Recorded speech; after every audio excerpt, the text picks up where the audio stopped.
이번 시간에는 140페이지의 위반 건축물부터 해나가도록 하겠습니다. 건축법령은 다양한 제도를 두고 있는데 그러한 제도를 준수하고 건물 건축하게 되면 적법한 건축물, 기존 건축물이라 표현하고 위법한 건축물을 건축법에서는 위반 건축물이라 표현하게 됩니다. 이러한 위반 건축물은 다양한 제재 대상이 되게 됩니다. 우선 허가 없이 건물이 만들어지거나 허가사항을 임의로 변경하게 되면 건축 허가를 취소할 수 있습니다. 그리고 안전상의 문제가 발생할 수 있다고 하면 철거 등의 시정명령을 할 수 있고, 가끔 우리 주변의 건물이 다 완공된 이후에 조경했던 것을 다 없애버리는 경우 있거든요. 그러한 것들은 불법 건축입니다. 그래서 그 건축물에 대해서는 다양한 영업 허가를 받아 해당 건물을 사용할 수 있는데 영업 허가 내주지 말아라, 거부해달라 요청할 수 있습니다. 그리고 위반 건축물이라는 것을 표지 부착해서 누구나 알 수 있도록 보여주게 되거든요. 그래서 건축법을 위반한 건축물에 대해서는 다양한 제재를 가할 수 있는데 이러한 제재사항 중에 시정명령에 응하면 문제없지만 시정명령에 불응하면 그때 부과하는 것으로 이행강제금이 존재합니다. 그래서 이행강제금은 건축법을 위반했을 때 발생하는 1차 제재가 아니라 2차 제재에 해당되는 것으로 밝혀놓습니다. 그러면 이 이행강제금은 위반 건축물로서 시정명령에 불응한 때 위반한 자, 건축물이 아니라 사람을 대상으로 부과하는 대인적, 금전적인 제재라고 파악해 놓습니다. 사람이 불응하는 것이 아니라 시정명령은 사람이 불응하는 것이지 건물이 불응하는 것 아니죠. 그래서 시정명령은 대인적 성격을 가지는 금전적 제재로 파악해 놓습니다. 그러면 이 이행강제금은 시정명령이라는 행정처분에 불응한 때 발생하는 금전적 제재인데 최근 서울이나 경기도에서는 집합금지 명령이라는 것을 내렸고 그 집합금지 명령 대상에 예식장도 포함되더라고요. 그래서 결혼식은 어떻게 하느냐고 이재명 시장에게 따지는 분이 계시더라고요. 위반하면 금전적 제재를 가하게 되는데 그게 이행강제금과 동일한 성격으로 파악해 주셔야 됩니다. 주신 이해하시겠습니까? 그러면 이 이행강제금 부과 대상에 관한 내용을 각각 살펴보셨다면 저 이행강제금을 부과하게 되었을 때 부과 기준을 파악해 주시는데 특별히 부과 기준과 관련되어서는 2년 전에 기출문제 출제되었습니다. 그래서 29회 때 시험에 나왔기 때문에 30회 때는 이행강제금이 건너뛰었거든요. 그래서 건축법령과 관련되어 4개의 중요한 법령을 위반하게 되면 시가표준액의 50% 범인의 이행강제금을 위반 면적을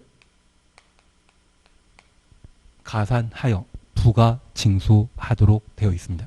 다만 2년 전에 시험에 나왔기 때문에 올해 나올 일이 없다. 그래서 2년 전 시험에 나온 것으로 건축허가 위반했거나 용적률 초과했거나 건폐율 초과했거나 건축신고 없이 건축하게 되었을 때 시가표준액의 최대 50%를 이행강제금으로 부과 징수하도록 되어 있습니다.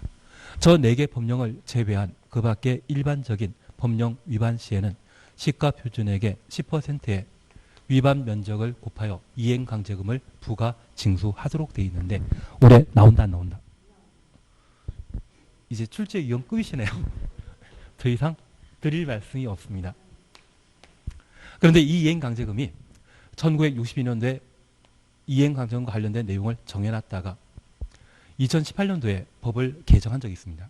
그래서 거의 50년 만에 법이 개정된 중요한 사항이 있는데 그에 관한 사항으로 이행강제금의 부과 기준과 관련되어 가중사유와 감경사유를 구분하시는 게 1차적인 올해 목표이고 저 이행강제금의 부과, 징수, 절차에 관한 내용을 살펴보시는 게 2차적 시험거리가 되게 됩니다. 우리가 공인중개사법 공부하시면서 가중, 감경에 관한 내용 공부하시면 괘씸할 때는 가중하고 우연찮게 한번 위반했다고 하면 봐주지 않습니까? 그런 개념으로 우리 가중과 감경에 관한 사항들을 각각 정리하셔야 됩니다. 우선 첫 번째 우리 봐주실 것이 있습니다. 바로 2번 이행강제금 사실였죠. 동그라미 1번입니다. 허가권자는 위반 건축물로서 시정명령 받은 후 시정기간 내 시정명령 이행하지 않은 건축주에게 이행강제금 부과한다. 확인되셨습니다. 그리고 부과 기준과 관련된 내용으로 시가표준액이라는 말을 사용하고 있는데 우리 공법상 가격은 시가 아니면 감정평가액이 원칙이지만 여기에서는 시가표준액이라는 말을 사용하고 있는데 우리 건물과 관련되어 세금 부과하게 되면 저 시가표준액을 토대로 세금을 부과하도록 되어 있거든요. 그래서 저 시가표준액은 세법과 관계된 용어로 파악하시고 건축법에서는 일반적인 가격을 시가 아니면 감정평가액으로 표현합니다. 아닌 것 몇 개 있죠. 국토의 개미 이용에 관한 부분을 공부하시면서 장기 미집행 도시군 계획설로 지목대인 토지 소유자의 경우에는 공지법에 따른 가격으로 현금 보상하는 것을 원칙으로 하고 예외적으로 지방자산체가 매수 의무자이고 토지 소유자가 원하거나 비용용 토지로서 3천 초과하는 금액에 대해서는 공지법이 정하는 가격으로 매수해 주도록 되어 있습니다. 그리고 원형지란 말 나는 지금 기억 안 납니다. 예, 나중에 하시면 됩니다. 원형지 아마 마지막 주에 하실 겁니다. 그래서 개발법과 관련된 내용은 나중에 정리하시면 될 겁니다. 그리고 나중에 농지법과 관련되어 이행강제금 나오는데 그때 이행강제금은 공시지가를 기준으로 하고 있습니다. 농지법이니까 가능한 이야기로 파악해놓습니다. 농지법에는 건물을 전제하지 않고 농지를 대상으로 하기 때문에 그때는 공시지가란 말이 나오게 됩니다. 다만 농지법을 제한 일반적인 가격에는 시가 아니면 감정평가액이라는 말 기억하시고 이행강제금 부과 기준은 시가 표준액이라는 걸 파악해 놓습니다. 그리고 2번 가중차시였죠. 허가권자 영리 등을 목적으로 다음 언어 하나에 해당되는 경우는 이행강제금을 100분의 100 범위에서 가중할 수 있다. 다만 위반 행위 후 소유권 변경된 경우는 제외한다. 위반 행위부터 제외까지 가로해 놓으시는데 우리 주변에 빌라가 만들어지게 되면 건축주가 불법 행위를 저지르고 이후 소유권을 분양해버리는 경우가 있습니다. 현재 분양받은 자는 위반 행위를 직접 한 자 아니죠. 가중 대상이다 아니다. 아니다. 그런 의미로 파악해 놓습니다. 그리고 두 번째입니다. 이행강제를 가중하게 되면 100분의 100 가중할 수 있습니다. 100% 가중한다는 이야기거든요. 그런데 이 이행강제금 가중과 관련되어서는 대한민국의 법 원칙이 일순간에 바뀐 겁니다. 종전에 가중하게 되면 중한 형벌의 2분의 1, 50% 가중하도록 되어 있고 감경하게 되면 부과된 형벌의 절반까지 깎아주는 것이 원칙인데 이 이행강제금은 50% 가중하는 것이 아니라 얼마? 100% 가중하도록 되어 있는데 얘는 1962년도에 법 제정된 이후 유일하게 여기에서 100% 가중하도록 법을 개정해놨습니다. 아마 이번 정권에서 가능한 일 아닌가 싶습니다. 그래서 막말로 위헌 소지 있거든요. 따지면 위헌 판결 받을 수 있는 상황도 될 겁니다. 다만 이번 정권에 아마 헌법 개정도 할 수 있겠죠. 괜한 이야기 했나 봅니다. 근데 우리 헌법이 6공화국 때 만들어졌거든요. 노태우 대통령 시절에 만들어졌거든요. 그 이후 30년 지났습니다. 30년이면 강산이 3번 바뀔 정도이기 때문에 헌법도 어느 정도 수정이 필요한 겁니다. 이상한 이야기만 제가 드려가지고 넘어가도록 하겠습니다. 대신 헌법 개정되지 않은 상태에서 올해 초창기 3년 사이에 이번 정권에서 법을 꽤 많이 바꿔놨습니다. 그중에 헌법에 위배되는 사항도 꽤 있는데 제절에 맞춰가는 것도 하나의 요령이 되지 않나 싶습니다. 다만 우리 꼭 기억하실 것은 이행강제금은 절반 가중하는 것이다. 100% 가중하는 것이다. 100% 가중한다라는 것 구분해 놓습니다. 첫 번째 우리 봐줄 것이 있습니다. 임대 등의 영리를 목적으로 위법하게 용도 변경한 경우 위법한 용도 변경 추정수입니다. 50제곱미터 초과. 그리고 2번입니다. 허가나 신고 없이 가로 해놓습니다. 신축 증축한 경우로서 위반 면적이 50제곱미터 초과. 그리고 3번입니다. 허가나 신고 없이 다세택의 세대수, 다가구택의 가구수를 증가시킨 경우, 그래서 다세대 주택부터 증가까지 가로 해놓으시고, 이때는 50세대 증가시킨 것입니까? 5세대 증가시킨 것입니까? 5세대. 만약 50세대 증가시켰다면 그때는 주택법 적용 대상입니다. 아파트 만드는 것과 마찬가지거든요. 여기에서는 건축법이기 때문에 주택법과 비교하면 규모 작은 것이죠. 그래서 다세택의 세대수를 증가시키게 되면 5세대 이상 증가시킨 때 이행강제금의 가중사유라는 것을 파악해 놓습니다. 그러면 제가 이 말씀 하나 드리겠습니다. 여기 이행강제금 가중감경과 관련되어서는 사실 2년 전에 법 개정되기 전까지는 50% 가중하는 게 원칙이었거든요. 이번 정부 들어오면서 1년 뒤에 법을 개정해 놓은 게 이행강제금 100% 가중으로 바꿔버렸습니다. 그래서 원래 뿌리는 50% 가중하는 것이라는 걸 파악해 놓습니다. 조금 이해되시겠습니까? 그래서 우리가 잠깐 이해해 주실 것은 허가나 신고 없이 이것 위법이거든요. 위법하게 건축물을 신축하거나 증축하거나 용도 변경하게 되었을 때 그 위반 면적이 얼마? 50제곱미터 초과하게 되면 이행강제금의 가중사유입니다. 그래서 100이 아니라 얼마? 50초과 시에 가중사유라는 것 파악해 놓습니다. 그리고 위법하게 다세대 주택과 다가구택, 얘는 주차장 문제가 야기될 수 있는 주거 형태인데 불법으로 세대수 가구수를 5세대 5가구 이상 증가시킨 경우에는 주차장 한 4대는 부족하지 않겠습니까? 그래서 이러한 주차장 문제가 발생할 수 있는 이런 형태라고 하면 이행강제금의 가중사유가 된다는 것 파악해 놓습니다. 우리가 공인중개사 공부하시면서 상습범이란 말 들어본 적 있으시죠? 상습법은 최근 몇 년입니까? 3년 내 2번 이상. 중개사법은 다릅니까? 1년에 3회. 통상법에서는 상습을 최근 3년 내 2회 이상, 1년 3년에 2회 이상 동일한 불법행위 저질렀다고 하면 그게 상습의 개념이거든요. 공인중개사법은 그 규정을 강화시킨 거다, 완화시킨 것이다. 강화시킨 건가요? 그냥 넘어가도록 하겠습니다. 저 잘 모르겠지만. 그래서 4번 동일인이 최근 3년 내 2번 이상 법령 위반한 경우에는 가중사유에 해당된다는 것 파악해 주시는 게 필요합니다. 그리고 3번 감경 차시였죠. 연면적 공동택의 경우는 세대 면적이 60제곱미터 동그래 놓습니다. 이하인 주거용 건축물 쳐놓습니다. 이행강제금 2분의 1 범위에서 조례가 정하는 금액을 부과한다. 절반 깎아주겠다는 이야기죠. 그리고 리언번입니다. 허가권자는 이행강제금을 다음 각호에 정하는 바에 따라 감경할 수 있다. 감경하게 되면 최대 얼마? 2분의 1. 절반 깎아줍니다. 다음 페이지 보시게 되면 1번 위반 행위 후 소유권이 변경된 경우라면 현재 소유자는 직접 위반한 자 아니죠. 그래서 감경 대상 된다라는 것 파악해 놓습니다. 그리고 3번과 4번 묶어 놓습니다. 3번과 4번 묶어 놓습니다.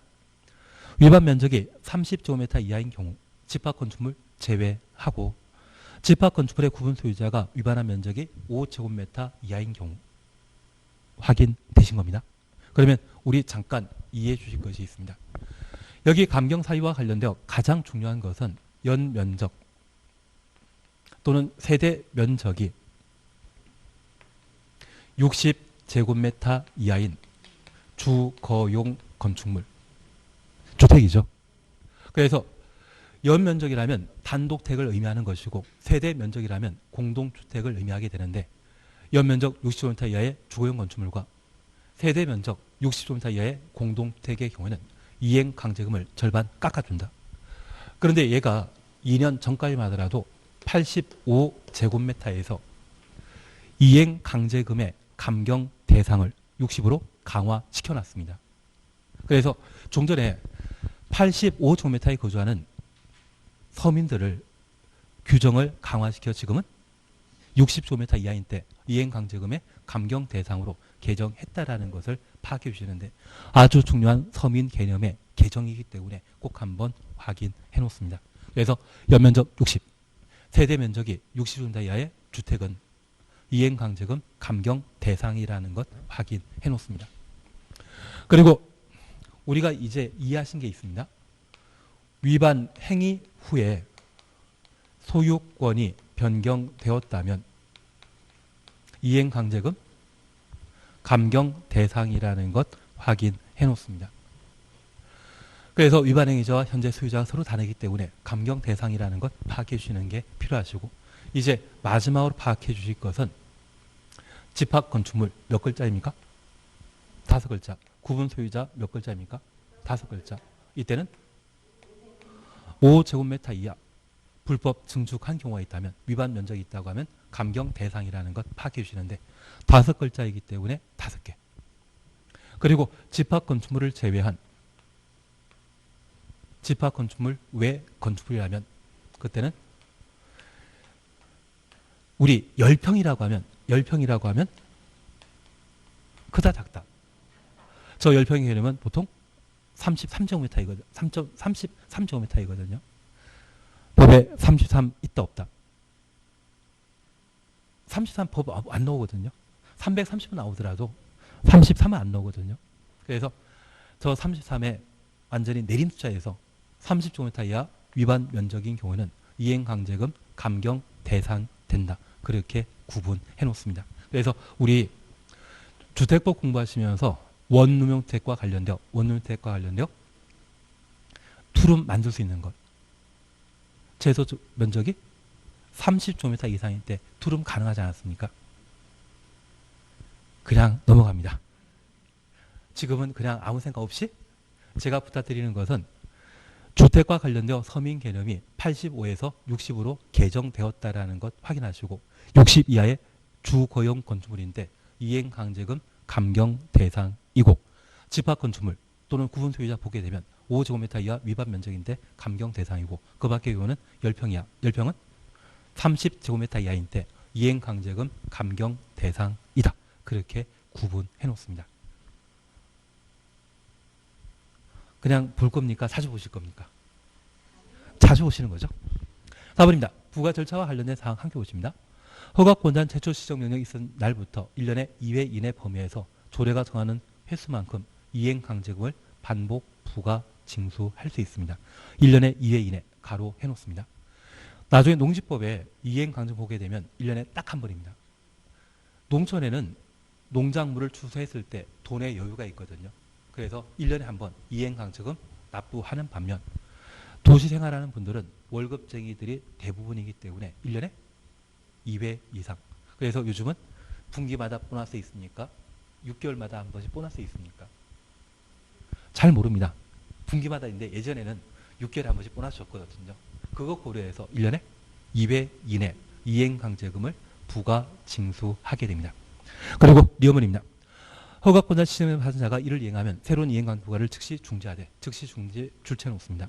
이미 부과된 이행강제금은 징수하여야 한다. 징수 동그라미 해놓습니다.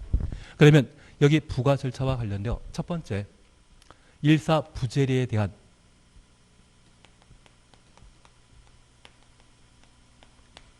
원칙이 적용되지 않는 것을 함께 보시는데, 현재 이행강제금은 한 번 처벌하고 끝나는 것이 아니라 1년에 2회 이내 반복하여 이행강제금을 부과 징수할 수 있습니다. 하나 이해하실 것은 저 이행강제금은 위법 행위 때문에 부과하는 것입니까? 지정명령에 불응했기 때문에 부과하는 것입니까? 지정명령에 불응했기 때문에. 저 시정명령과 관련되어서는 1년에 여러 차례 이루어질 수 있거든요. 그걸 고려해서 1년에 2회 이내 이행강제금을 부과 징수하게 됩니다. 일사부재를 적용하는 것 아닙니다. 그리고 두 번째 우리 봐주실 것은 일반 국민이 느끼는 법 감정에 위배되는 경우가 발생합니다. 우리가 범죄자가 자신의 범죄 행위에 대해 자수를 하게 되면 형벌을 감면하거나 감경시켜주거든요. 그러면 애초 건축 허가 없이 옥탑방을 만들게 되었다면 건축법의 순조를 모르기 때문에 법을 위반할 수 있습니다. 그리고 이후에 이행강정으로 1,000만 원, 2,000만 원 돈 내라 하면 그제서야 놀라 자신의 행위가 불법 행위인지를 인지하고 용서 구하는 마음으로 자진 철거할 수 있거든요. 이미 부과된 이행강제금에 대해서는 봐준다? 안 봐주고 징수하여야 한다. 그래서 이미 부과된 이행강제금을 처리할 수 있다. 취소할 수 있다. 이 말 나오면 무조건 틀리고 이미 부과된 이행강제금에 대해서는 뭐 한다? 징수해야 한다. 그래서 범죄자의 자수와 비교하게 되면 가혹하게 처벌하는 것이 이행강제금의 특징입니다. 그런데 우리 건축법이 추구하는 가장 중요한 법의 제정 목적이 안전에 있거든요. 건물이 불안하면 건물을 이용한 사람만이 아니라 주변 사람들도 같이 안전상의 문제가 발생할 수 있기 때문에 가혹한 규정이 아마 건축법이 되지 않나 싶습니다. 그런 특징 고려해서 이 두 가지를 비교하셔야 됩니다. 사실 2년 전까지만 하더라도 연면적 85제곱미터 이하의 주거용 건축물에 대해서는 이행강제금을 최대 5번만 부과하도록 정해놨었는데 이게 삭제되었습니다. 그래서 우리가 기억하실 것은 만약 시험에 연면적 60제곱미터 이하의 주거용 건축물에 대해서는 최대 5번 이행강제금 부과한다. 이 말 나오면 틀립니다. 규정 자체가 폐지되었다라는 것을 파악하시는 게 여기에 포인트입니다. 그래서 이행강제금과 관련된 사항 저렇게 정리하시는 게 필요합니다. 29회 때 시험에 나오고 작년에 건너뛰었거든요. 지금은 나올 때가 되었습니다. 그래서 저 정도는 봐주실 것. 그래서 우리는 건축법과 관련된 내용을 쭉 한번 하셨는데 이제 집 하나 잘 지을 수 있죠. 혼자서 지을 수 있지 않겠습니까? 그래서 우리는 적용 범위와 관련되어 항상 건축물과 건축물 관련 행위, 특히 올해는 용도 변경에 관한 내용을 초점 맞춰 놔야 됩니다. 그리고 건축 절차와 관련되어서는 작년에 사전 결정과 안전관리 세금을 시험에 냈는데 올해 해주실 것은 건축허가 신청 시에 대지 소유권 확보에 관한 사항과 건축허가 관계된 사항으로 건축신고 범위를 다시 한번 봐놔야 됩니다. 건축신고와 관련되어 나는 기억나는 게 기본형과 확장형 기억하고 있다. 그리고 건축신고하면 수리 처리하는 기간은 5일, 착공신고하면 3일, 사용승인 처리기간은 7일. 그건 천천히 하시면 됩니다. 그리고 우린 건축신고와 관련되어 1착이란 말을 함께 공부하셨고 대상 정리하신 겁니다. 이제 절차와 관련된 허가권자는 도의사 빠진 특광, 시, 군, 구청장이 허가권자인데 특광이 건축 허가하는 사항이 무엇인지 안전 영향 평가 대상이 무엇인지 그 정도는 해 주셔야 됩니다. 그리고 착공과 관련되어서 그냥 지나가시고 사용승인도 나중에 문제 풀면서 천천히. 그리고 건축 제한에 관한 내용을 오늘 함께 보셨는데 도로와 관련되어서는 관계에 관한 사항과 건축선에 관한 내용을 공부하시면서 264라고 하는 광야를 쓰신 분 알고 있으시죠? 우리는 그 부분만 관심 있으면 됩니다. 그리고 364도. 그리고 건축선에 관한 사항을 함께 공부하시면서 지표 아래는 적용된다 안 된다? 안 된다. 그것 살피시는 게 일입니다. 그리고 대지와 관련되어서는 조경과 분할에 관한 문제가 발생하게 되는데 우리 작은 건물의 경우 공장 물류시설의 경우는 조경 의무가 생략된다라는 것만 기억해 놓습니다. 다만 약속했습니다. 조경은 남에게 보여주는 것이거든요. 주거적 상업지역의 물류시설의 경우는 작다 할지라도 조경 의무가 발생합니다. 그것만 정리해 놓습니다. 그리고 건축물과 관련되어서는 구조, 설비에 관한 내용을 함께 정리하시면서 안전에 관한 문제를 다룰 때 구조안전과 지진에 대한 안전, 화재와 관련된 안전을 각각 살펴보셨고 2210이라는 말 기억나셔야 됩니다. 2210은 구조안전 확인서류 제출 대상인데 표준 설계도서에 따라 건축된 건축물은 2210이라 할지라도 서류 제출 대상에서 제외시킨다. 단독 대응 규모와 관계없이 구조안전 확인서류 제출 대상이라는 것 기억하셔야 됩니다. 내진 등급 기억나십니까? 내진 성능 확보, 확인. 내진 설계이거든요. 매진 능력 공개. 그 세 가지를 각각 정리해 주는 게 필요하시고, 화재와 관련되어서는 11층이란 말과 그리고 불천이란 말을 함께 공부하셨고, 가장 최근에 개정된 소방관 진입창 11층 이하 건축물에는 소방관 진입창 설치해야 되는데 비상용 승강기가 설치된 아파트의 경우는 설치 대상에서 제외시킨다. 그리고 설비와 관련된 사항으로 승강기에 관한 내용을 정리하시면서 승용 승강기와 비상용 승강기, 피난용 승강기 각각 보셨는데 피난용 승강기의 설치 대상은 고층 건축물이죠. 설치되어 있는 성형 승강기 중에 한 대 이상을 피난용 승강기로 변경하여야 한다. 승강장의 면적에 대해서는 6글자이기 때문에 6, 그 정도고 정리하시는 겁니다. 그리고 이러한 건축물과 관련되어 높이 제한에 관한 내용을 함께 공부하시면서 가로, 구역. 허가권자가 특광이면 조례, 시군 구청장이라면 지방건축위원회 심의 거쳐 가로, 구역의 높이를 지정할 수 있고, 이 가로, 구역은 도로에 둘러싸여 있죠. 도로 너비 그리고 간선시설의 수용 능력이 기준이 된다라는 것 정도만. 그리고 일조합과 관련된 높이 제한은 적용되는 용도 지역이 전용 주거 지역과 일반 주거 지역, 적용 대상 건축물은 공동택, 특히 공동택은 중심 상업 지역과 일반 상업 지역에 건축된 때는 일조합에 관한 높이 제한 규정을 적용하지 아니한다. 그리고 이 건축물과 관련된 다양한 규제 완화에 관한 내용을 함께 보셨습니다. 공개 공지. 건축물에 딸려있는 부속 공원으로서 1준, 상준입니다. 노후산업단지는 경기도지사와 관계되는 내용이죠.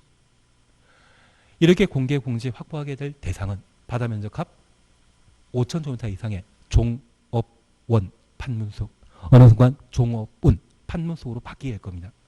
용적률과 높이 제한 규정을 1.2배 완화할 수 있습니다.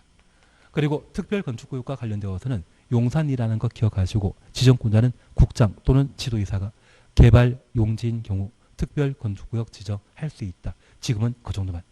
다만 자연녹지지역이나 자연공원이나 개발 제한구역, 접도구역, 보전 산지의 경우는 특별건축구역 지정 대상에서 제외한다. 그 정도만 일단 봐놓습니다. 그리고 건축협정에 관한 내용을 함께 공부하셨고, 여기 건축협정과 관련되어서는 인가권자라는 말이 기억나야 되고, 폐지하고자 한다면 착공 신고한 때부터 20년 지나야 됩니다. 그리고 결합 건축하고자 한다면 상업지역이나 역세권이 그 대상이 되며 두 개 대지 간격이 100m일 때 결합 건축하게 되면 용적률에 대해서만 통합 적용하는 것이죠. 이렇게 결합 건축하고자 한다면 건축 허가 받아야 됩니다. 협정 유지기간은 30년. 그리고 폐지하고자 한다면 저는 합의 거쳐 허가권자에게 신고하고 폐지한다더라. 절차에 관한 사항까지 한번 보시는 게 일이었습니다. 이러한 건축 제한 규정은 모든 건축주, 소유자가 준수해야 되는데 이를 위반하면 허가, 시정명령 등의 대상이 되게 되고, 시정명령에 불응하게 되면 이행강제금 부과하게 됩니다. 저 이행강제의 부과 기준과 관련된 사항은 우리가 시가표준의 소대로 한다는 건 파악하셨고, 가중, 감경 사유를 각각 살펴보셨는데 가중은 100분의 100, 감경은 2분의 1. 특히 2분의 1과 관련된 사항들을 함께 정리하시면서 연면적 60제곱미터 이하의 주거용 건축물은 2분의 1 감경 대상이라는 것 파악하십니다. 특별히 불법으로 신축, 증축, 용도 변경하면 50초가, 불법으로 다세택의 세대에 쓸렸다고 하면 5세대 이상일 때 가중 사유라는 것 정도만 확인해 놓습니다. 일사부재리란 말과 법 감정에 위배되었다는 것을 기억하시면 1년에 이해 범위 내 반복하여 부과 징수할 수 있고, 이미 부과된 이행강제금은 징수하여야 한다. 뭔가 하긴 했는데 다음에 또 한 번 더 하시면 됩니다. 그러시면 되죠. 예, 이번 시간에 144페이지에 주택법 함께 보십니다.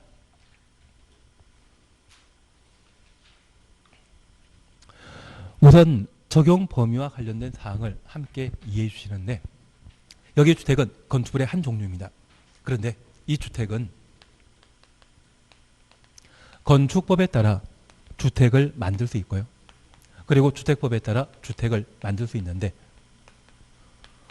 주택법상 적용 대상인 주택은 그 호수 세대수가 30 이상일 때 주택법을 적용하게 됩니다. 그러면 건축법상 주택 만들게 되면 내가 살 집을 만드는 것이기 때문에 안전성만 확보되면 되는 반면, 주택법에 따라 주택 건설하게 되면 얘는 8집이거든요. 8집 만들고자 하면 당연히 안전해야 되죠. 그리고 살기 좋아야만 잘 팔리지 않겠습니까? 그래서 건축법과 달리 이 주택법에서는 주택 단지 안에 일정한 부대시설과 복리시설이라는 것을 갖추어 잘 팔리게 만들도록 되어 있습니다. 그래서 이 복리시설과 관련된 가장 대표적인 것이 주민 공동시설이라 하여 단지 내 사우나 시설이나 목욕 수영장을 확보하는 경우 있거든요. 그러한 것들은 모두 뭐다? 복리시설. 그리고 주택단지의 기능을 유지하기 위한 주차장이나 단지 내 도로, 조경 이러한 것들이 있다면 얘를 부대시설이라 표현하게 됩니다. 그래서 주택법과 건축법의 주택은 서로 개념이 좀 다르다라는 것만 파악해 주시면 충분하지 않나 싶습니다. 그러면 이러한 주택법의 주택을 만들 수 있는 기본적인 사항을 함께 살펴보시는데, 첫 번째 공공택지란 말 찾으셨죠? 다음 각호 어느 하나에 해당되는 공공사업에 의해 개발 조성되는 공동택이 건설되는 용지를 말한다. 공공사업은 땅을 필요로 하거든요. 저 땅을 매매 방법으로 취득하겠습니까? 강제 수용하겠습니까? 수용하는 것을 말합니다. 그래서 수용해서 공동택 건설한 용지를 만들게 되면 걔는 공공택지가 됩니다. 그 중에 1번 그냥 보십니다. 국가, 지방자치단체, 주택공사, 지방공사. 우리는 얘를 공적 사업체를 하죠. 저 공공이 구민택 건설 사업 하면 걔는 공공택지입니다. 그리고 택지발 사업 3번 산업단지 개발 사업 추천했습니다. 최근 기출문제에 다뤄졌는데 이때 산업단지 개발 사업은 우리가 알고 있는 국가산업단지나 일반 산업단지가 아닙니다. 판교 생각하시면 그 판교에는 테크노밸리 만들어 놨거든요. 얘는 도시 첨단 산업단지이거든요. 나는 전산택이란 친구 잘 기억하고 있다. 그 전산택의 산이 국가산업단지, 일반 산업단지, 도시 첨단 산업단지이고 동공단지 빠지지 않았습니까? 기억나십니다? 안 나서 상관없습니다. 3주 뒤에 또 볼 겁니다. 3주 뒤에 또 봅니다. 그쵸 하지 마시고 3주 뒤에 또 문제풀이 하면서 또 보실 겁니다. 그때 요약서 들고 오실 거죠. 그러시면 됩니다. 그 중에 도시첨단 산업단지 만들어지게 되면 연구 중심의 산업단지가 조성되고 이러한 곳은 공해가 심각하지 않기 때문에 그 안견에 아파트 만들 수 있거든요. 그래서 저 산업단지 개발 사업에 따른 택지는 공공택지이다? 공동택 건설할 수 있다? 맞습니다. 그걸 최근에 기출문제 다룬 적이 있거든요. 그래서 산업단지와 공동택 건설이 매칭이 안 되지만 공공택지에 해당된다는 것을 파악해 주십니다. 그리고 경제자유구역과 관련되어 수용사용 방식이라는 말이 있는데 제가 도시개발법은 빼버렸거든요. 도시개발법에도 환지 방식과 수용 방식이 있지 않습니까? 환지 방식은 공공택지이다 아니다. 아니고 뭐만? 수용 방식만. 그래서 여기 공공택지와 관련된 개념 그렇게만 구분해 놓습니다. 이번 주택단지 찾으셨죠? 여기 주택단지와 관련되어서는 주택 등을 건설 공급하는 공간인데 작년에 시험에 나왔거든요. 올해 나올 일 없다. 제가 가끔 로또 구입하면 반자동으로 구입하게 되었을 때 이 시가 발을 조합해서 사자 그런 이야기 안 들었습니까? 했고 안 했고 작년 시험에 나왔기 때문에 올해 안 나옵니다. 그냥 28은 그냥 건너뛰는 걸로. 그리고 09입니다. 하나의 주택단지 가로 속에 600세대 이상이라는 거 사셨죠? 다음 각호 기준을 모두 충족하는 것에 따라 둘 이상으로 구분되는 구역을 공구라 하고 가로 속에 착공신고 및 사용공사 가로 해놓습니다. 별도 수행할 수 있는 구역을 말한다. 그리고 1번 공구와 공구 사이에는 6m 이상의 폭을 확보하도록 되어 있고 2번 공구별 세대수는 300세대 이상일 것. 그리고 2번 주택입니다. 그러면 잠깐 이렇게만 한번 봐놓습니다. 주택법은 4가지 파트로 구성되어 있는데 우리 시험에 7문제가 출제되게 됩니다. 작년 같은 경우는 진짜 출제하는 분들이 지엽적인 부분만 시험에 내려고 무진장 노력하셨습니다. 그래서 장년주택법은 진짜 지엽적이지 않았나 싶은데 그래도 시험에 나올 건 다 나왔거든요. 그래서 아마 제 생각에는 주택법에서 한 5문제는 쉽사리 맞추지 않았나 싶습니다. 두 문제가 좀 어려웠을 뿐이지 나머지는 할만했거든요. 그래서 적용 범위와 관련되어서는 매번 2문제 정도가 시험에 나오게 됩니다. 그리고 두 번째, 사업계획 승인받아 주택을 건설하게 되면 어떤 절차에 따르는지 그 절차도 건축법과 마찬가지로 2단계 이루어지게 되는데 사업 주체가 사업계획 승인받아 30세대 이상의 주택건설 사업을 시행하도록 되어 있습니다. 사업계획 승인받은 자는 공사에 필요한 준비 마치고 착공 신고하고 공사 개시하며 그 공사 완료되게 되면 사용 금사 받아 일반에게 분양하게 됩니다. 그리고 주택법상 사업계획 승인 대상 주택을 건설했다고 하면 팔려고 만들어 놓은 것이죠. 그 분양하는 것을 법에서는 공급이라 표현하게 되는데 하나 이해하실 것이 있습니다. 우리 주택과 관련되어서는 소유권 이전 등기를 하게 되면 소유권 이전 등기 이후에는 주택이라 불리는데 등기하기 전에는 분양권이라 표현하게 됩니다.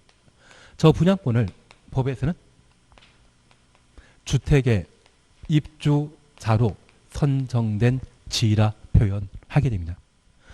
여기 입주자 선정된 지위라만 쓰게 되면 얘는 뭐와 같다? 분양권. 그러면 하나 꼭 기억하실 것은 올해 시험에 나올 게 투기과열지구와 관계된 내용을 시험에 낼 겁니다. 작년 같은 경우는 조정 대상 지역 투기과열지구에 관한 내용을 시험에 다뤘는데 우리가 꼭 기억하실 것은 투기과열지구로 지정되게 되면 분양권만 전매 제한 대상이거든요. 주택은 투기과열지구의 전매 제한 대상이다 아니다? 아니다. 그래서 투기과열지구가 지정되게 되면 분양권만 전매 제한 대상이고 주택은 거래 가능하고 오직 입주자로 선정된 지위, 입주자 지위에 대해서만 전매 제한 대상이 되게 됩니다. 그것 하나를 구분하시는 게 필요합니다.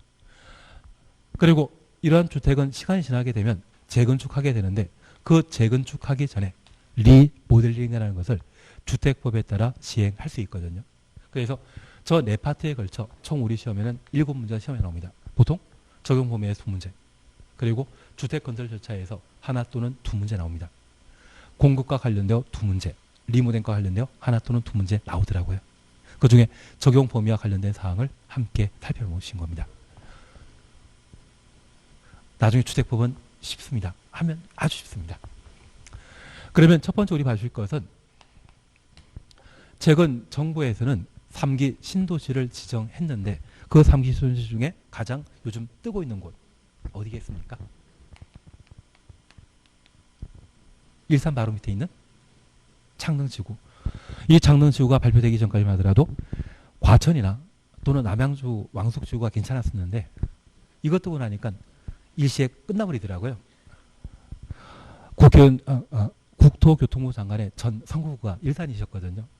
근데 이곳 지적하고 나서 일산의 인심이 팍 잃어버리셨다고 막 그러시더라고요.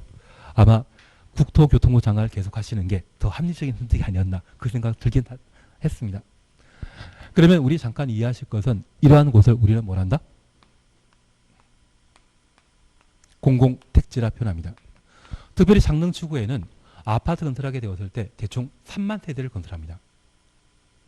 과천지구는 7천 세대이거든요. 그리고 왕숙지구의 경우는 6만 6천 세대인데 창릉은 3만 세대라고 하면 그 자체만 하더라도 하나의 신도시가 만들어질 그런 정도이거든요. 그래서 이 창릉지구에 지하철도 뚫린다는 이야기 나오고 주변 땅값이 장난이 아니던데요. 그래서 그러한 곳을 우리는 뭘 한다? 공공택지랍니다. 그러면 이 공공택지에 사업 주체가 3만 세대 아파트 한 방에 다 만든다? 여러 회사에서 나눠 만들 거거든요. 그러면 이 공공택지를 분양받아 그 주택단지에 사업계획 승인 대상 주택 건설 사업을 시행하게 됩니다. 그 중에 우리가 첫 번째 기억하실 것은 공공택지는 땅을 공공사업 목적으로 수용해서 소유권 확보하게 되면 걔는 공공택지이고 수용 외 매매, 환지, 관리처분 계획 방식 등으로 토지를 취득하게 되면 얘는 공공택지이다 아니다? 아니다. 걔를 공공택지 외택지라고 흔히 우리는 신문에서 민간택지란 말로 대신 볼 수 있을 겁니다. 그래서 매매 등의 방법으로 취득하게 되면 공공택지 외택지, 민간택지입니다. 그래서 우리 주택법에서는 공공택지와 공공택지 외택지로 양분하고 있다는 것 파악하시고 이곳에 한 개 사업체가 아파트 개발 사업 다는 거 아니죠. 그래서 여러 주택단지를 두게 됩니다. 그런데 이 주택단지에 작년 기출문제에 주택단지 한가운데 철도가 지나가게 되면 단지 한켠에는 관리사무소가 있는데 이 관리사무소의 직원이 철길 지나서 이쪽에 공용부분 제대로 관리할 수 있다 없다. 목숨 걸어야 됩니다. 그래서 이렇게 철도나 고속도로가 단통하게 되면 그 주택단지는 분리된 별개 주택단지로 인정하게 됩니다. 이곳이 별개 주택단지라면 여기에도 관리사무소 만들어 놓고 부대시설, 복리시설, 일정한 시설들을 확보해야 될 겁니다. 그래서 그 한 개 주택단지가 분리되는 요건으로서 철도, 고속도로는 당연하고 폭 20m 이상의 일반 도로, 폭 8m 이상의 예정 도로가 설치되게 되면 그 주택단지는 분리된 별개 주택단지로 본다. 그래서 28이거든요. 제가 2003년도 4년도에 인천에서 수업한 적이 있었는데 그때 이 28 강조하면서 그 당시 유행했던 로또를 구입할 때 반자동으로 28 적어놓고 반자동 하면 그것도 된다 했거든요. 그 당시 수강생이 한 700명 앉아 계셨는데 한 분이 로또 1등에 되시더라고요. 4월달 정도 되시고 나서 싹 사라지더라고요. 나중에 합격자 모임할 때 학원 길 건너편에 건물 하나 사가지고 고깃집 하시더라고요. 우리도 한번 로또를 구입하셔가지고 잔치를 한번 하는 쪽으로. 예, 그래서 28이라는 말이 있는데 얘는 작년에 시험에 나왔기 때문에 올해 나온다 안 나온다? 안 나온다. 그게 정답입니다. 그래서 여기 분리와 관련되어서는 28이라는 말 그런 식으로 정리해 주시는 게 필요하시고 이 주택단지의 주택건설사업과 관련되어 우리 사실 청주 작년까지만 하더라도 청주 아파트 새로 건설하면 미분양 사태가 심각하게 발생했거든요. 이번에 방사광 사업 때문에 아마 제 생각에는 청주 인구가 10만에서 15만 더 늘 겁니다. 공사 착수하면. 그래서 아파트 가격을 꾼들이 많이 관심이 사실은 같더라고요. 그러면 그 미분양 사태가 발생할 아파트 단지 그 예정지라고 하면 함부로 주택건설 사업하면 회사 망하거든요. 그래서 분양 잘 되는지 확인고자 공구별 분할할 수 있습니다.